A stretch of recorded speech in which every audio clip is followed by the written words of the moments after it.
Hi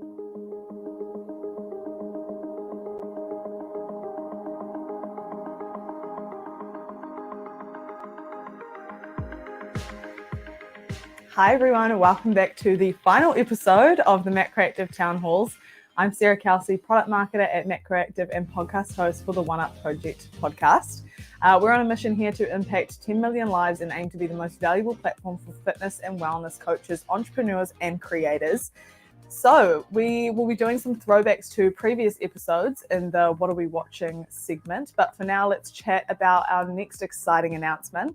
Our team have been working extremely hard to deliver some high impact features to help strengthen and enhance the experience of yourself and your clients. Yes, we announced these across our email comms over the last 2 weeks. It is important to mention here that we have slightly altered how we'll be delivering updates around new features and news, etc. The first one is that we will send out a monthly email with product related updates. So you want to make sure that each email we send to you is meaningful, which is why we will send one each month. Although this month there are actually two, and we'll get into that in a second. It is really important that you are on that list because it gives you details of how the features benefit yourself and your clients. So we sent one out on the 18th and on the 26th of July. So I would recommend just checking your email inbox. And if you haven't received those, reach out to our team in order to find that. So the second way we'll be updating you is through our close friends group on Instagram. This is where you'll find exclusive resources and information relevant to growing an online fitness business, as well as feature updates. Again, reach out to us if you feel that you are not in that group. So next up, let's chat some new features. Soon the client will have the ability to view their plan information and billing details from their platform. This is a really valuable update as the client is encouraged to stay on their platform. They're now able to update their billing details directly from this section, which will improve efficiency and customer lifetime value.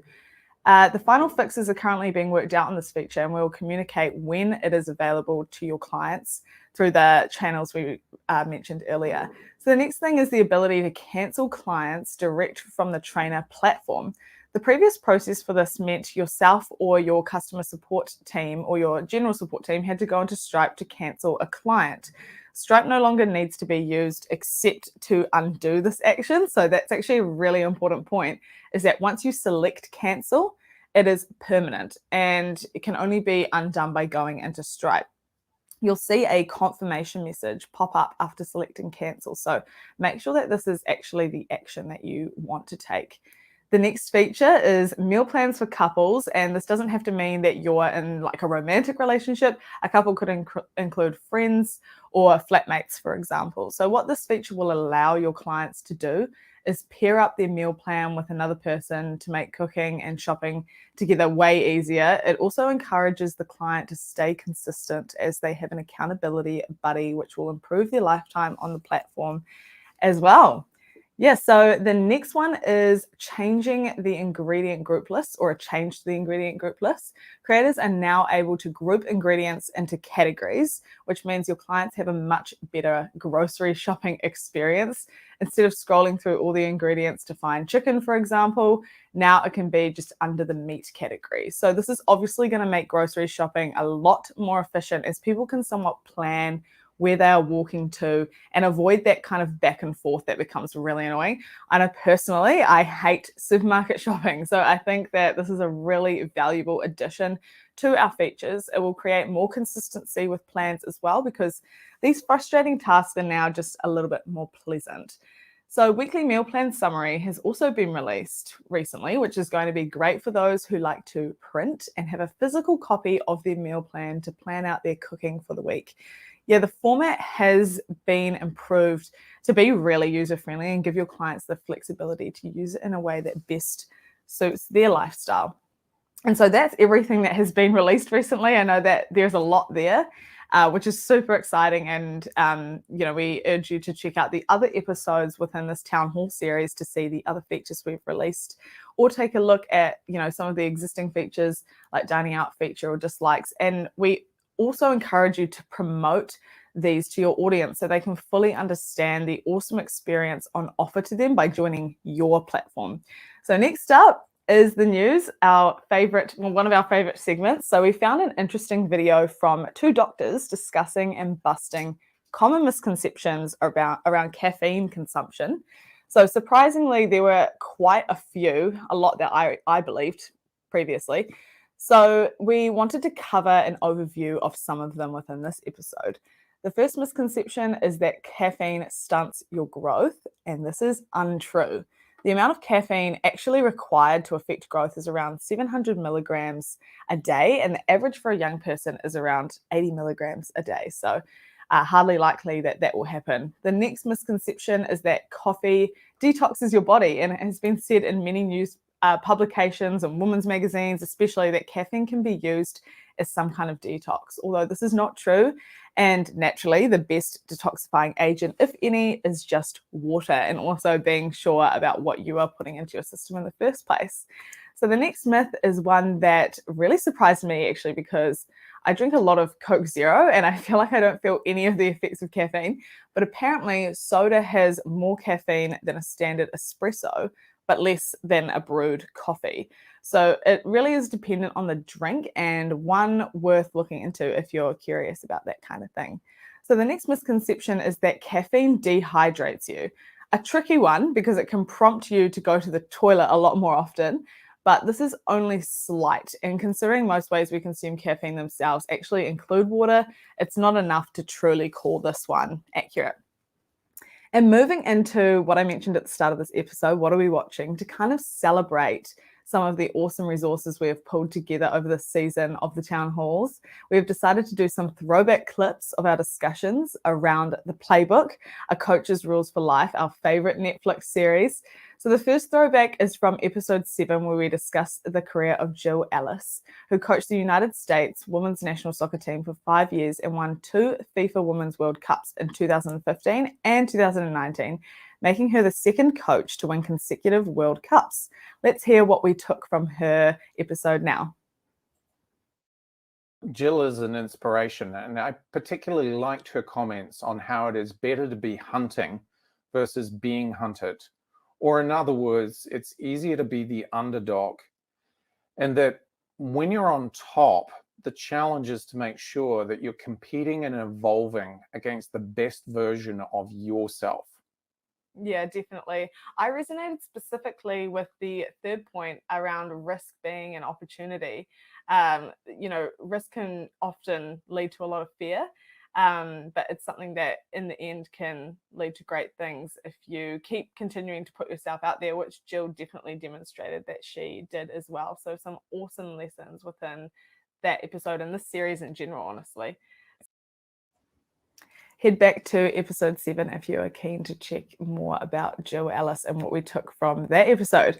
The next coach we wanted to highlight was Jose Mourinho. He is one of 5 coaches to have won the European Cup with 2 clubs, and later that same year earned the first FIFA World Coach of the Year. He is an interesting character, so let's hear what we learned from this episode now.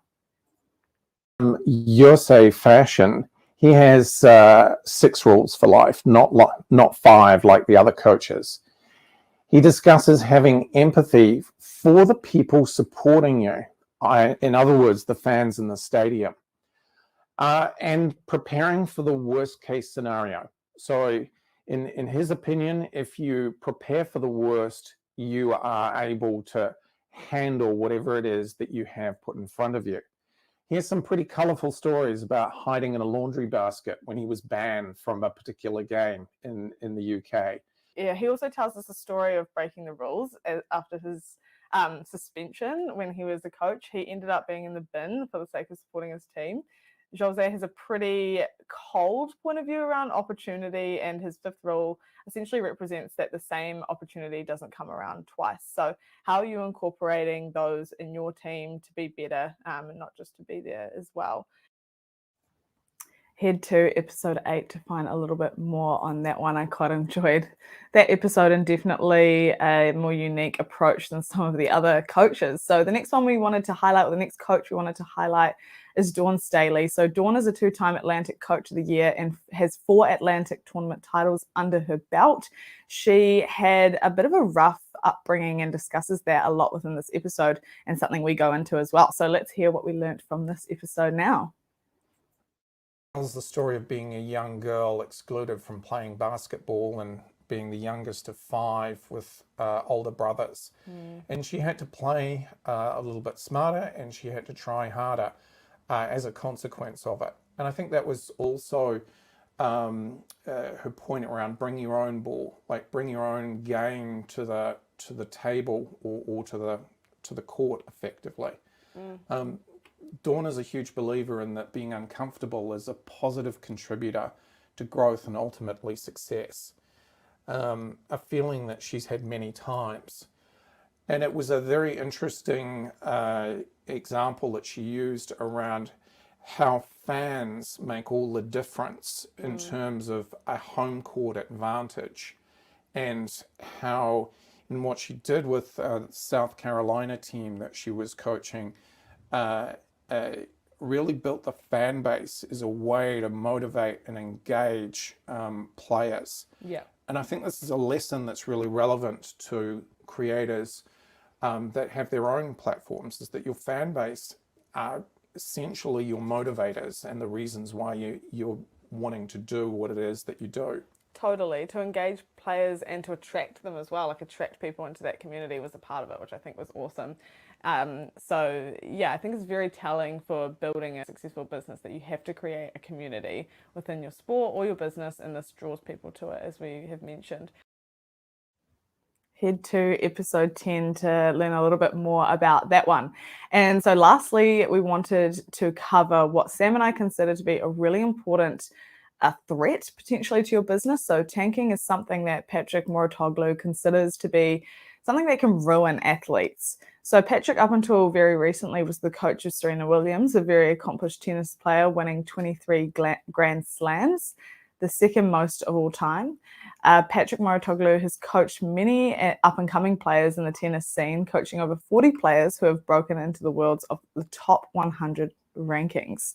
So Patrick discusses this thing called tanking, and we talk a little bit more about it in this clip next, but I'd really recommend going back to the episode to kind of learn more about it. It tends to happen commonly in those players who are number one. And so for those of you creators out there who have built these huge businesses and are currently at the top of your game, you want to be aware of things like this that are very much a mental game and can contribute to you potentially losing a little bit of control within your business as well. So we're really keen to hear what Patrick had to say. Let's hear from him now. Discuss how he noticed players doing this thing called tanking. Tanking essentially means that you give up, you don't try, or you lose on purpose. This tends to happen more commonly in players that are used to being number one.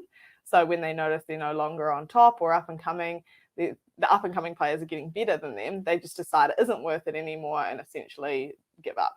I can imagine this would be a completely hopeless feeling and debilitating feeling for the player. What do you think, Sam? Yeah, I guess it's something that I've noticed in business too. So it's often we get to the top of our game and we lose focus. We can actually tank our businesses. You know, it's very easy to potentially tank your social media influence as well. It can be hard to be on top all the time, and it's stressful. And sometimes it may be easier just to give up than continuing on pushing when you feel like you're not making any progress. So there are some really interesting lessons in what Patrick has to say about this idea of tanking and catching yourself when you're potentially tanking in your business. Episode 9 is going to be where you can find more details about that one, and one of our favorite episodes from the whole series. And so that concludes what is the final episode of the Town Halls. Thank you everyone so much for watching and for all of your support. We really do look forward to seeing how you continue to impact more lives with some of these resources, especially those features we mentioned at the start of this episode. Don't forget to continue to like and subscribe. I'm sure much more content will be coming out from us. And yeah, we hope to see you next time. Ciao for now.